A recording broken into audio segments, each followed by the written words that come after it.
Welcome back to Road Race Retro. So we are back on with the P1 Strip down. Now, at the minute, the trade is very, very slow. Slower than what we would normally have liked, but the plus point is it gives us time to get on with some projects. So that's what we're going to do. When we're not busy, we just drop onto the stuff that's been sat. As you can see, obviously Dave's beginning the full strip down. As you know from the last clip, the windscreens have come out. We haven't found any rot in there, just surface that we're going to get away with. Bonnet has came off now. Engine is going to be coming out as well. I'll show you the boot lid. Obviously there's the bonnet and boot lid over there actually. So bonnet and boot lid are off. $2.5 grand for a boot lid like that with the P1 spoiler if you want to buy one, which is absolutely ridiculous, but that's what they are on eBay at the moment. Just trying to get on with it and get some bits done, really. There has been a new addition as well, which I'll just walk over and show you. We managed to speak to a chap down in Yorkshire who had made his own rotisserie. Now, I'm a greedy bastard, so when someone says rotisserie to me, you initially think chicken, but that is not the case with this one. Basically, this is an adjustable rotisserie, whereas obviously it's homemade. Dave's had the wheels welded on so we can actually move the shell about once it is on there, and it does have the adjustable arms or carriers, if you like, that obviously you just wind in and out and then go directly into the chassis legs, allowing us to put the car on the spit and spin it round. Now, Dave's feeling extra confident today and rather optimistic. He tells me this car, bear in mind we're on Monday now and it is 3 o'clock. He tells me by the end of the night this car is going to be fully stripped. So we'll see. But yes, we are getting on with it now. Obviously, as you tell from the last Megane video, we really got motored on with that. Dave obviously had the car around for a week, and obviously I'll not go too far into because this video isn't about the Megane, but that's nearly the finished article. I know you saw it in the clip, so we'll get back to that. But we're quite looking forward to this one. This one obviously is a personal car, something that Dave has wanted for a long time and not been able to get his hands on, so we are looking forward to bringing this one back to life, and this will be out the box. We have had a number of conversations on the car about the way that it's going to go. At the end of the day, it is a P1. It can only really be restored back to its previous beauty. We may run some power with this car. You may possibly see an engine build at some point which is capable of holding 500 horsepower. But these are just ideas at the moment. We're not sure which way we're going to go with it. This particular engine in the car was rebuilt 9 years ago, but it has sat since. So, you know, the time spent on the guy's driveway won't have done the engine and ancillaries any good. So we think we might split this and rebuild it anyway. But that'll come on further on in the video. But yes, the start of the strip down. So we'll see how this goes, and we'll get you an update in the next clip. And we'll see if Dave's managed to fit this all into Monday. He'll be doing very well. Well, he wasn't joking. The last clip was from last night.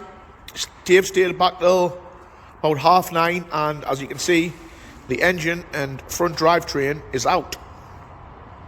I'm pretty happy with the findings so far. As you can see, obviously the engine's just gone a bit dry and a bit ugly over time, but it's been sat probably 8 or 9 years, so you've kind of got to expect that. Still has the original cat on, which is nice. We'll probably obviously take that off. I think it's a sports car. We maybe think that might be a sports car, but we're not sure yet. We'll have a look. Not ugly by any means. We've actually been really lucky with this car because they're normally a lot worse. I mean, that front panel's perfect. That's great. That'll spin straight back around with very little work. Engine bay's still good. I mean, if you look at that, if you imagine that degreased and kind of repolished up, it will look really well. Again, tunnel, obviously being understated before, this is all excellent. Again, the previous video showed you this already, so we're already over the moon with that. The other bits we were actually afraid about, which we were a little bit worried about, is where the back bumper mounts, which these are normally absolutely dot cotton. These are normally really bad. So realistically, what we're looking at, we have getting away with a lot of the usual areas where these are really rotten and past repair and bits need replacing. Obviously the rear arch, as we already said, we'll show you a close-up of that. That's not even anything to worry about. We look at this with Subarus now, and stuff like that just really isn't anything to worry about. It's just general repair work. I mean, even the bolt where the bumper goes in, still all right as well.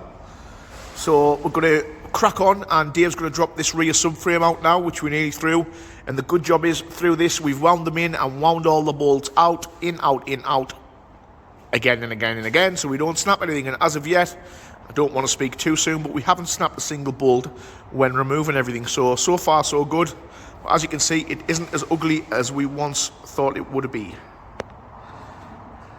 So yeah, that's it. 24 hours roughly from when he first started to where it is now. So we've got the jigging at the front, and they're just working the back out there now, but as you can see, there's not much left of it. There is going to be a lot, obviously, work to do, but the good thing is when we've pulled away that we haven't found any other real bad bits, to be fair. There's a little bit on the back sill, but nothing major, it's tiny. And obviously here's all of the parts all broken down. Cooler, exhaust, heat shield, brace. I'm just going to replace this front panel because you can buy them new rather than trying to save it. So we're going to get one of them.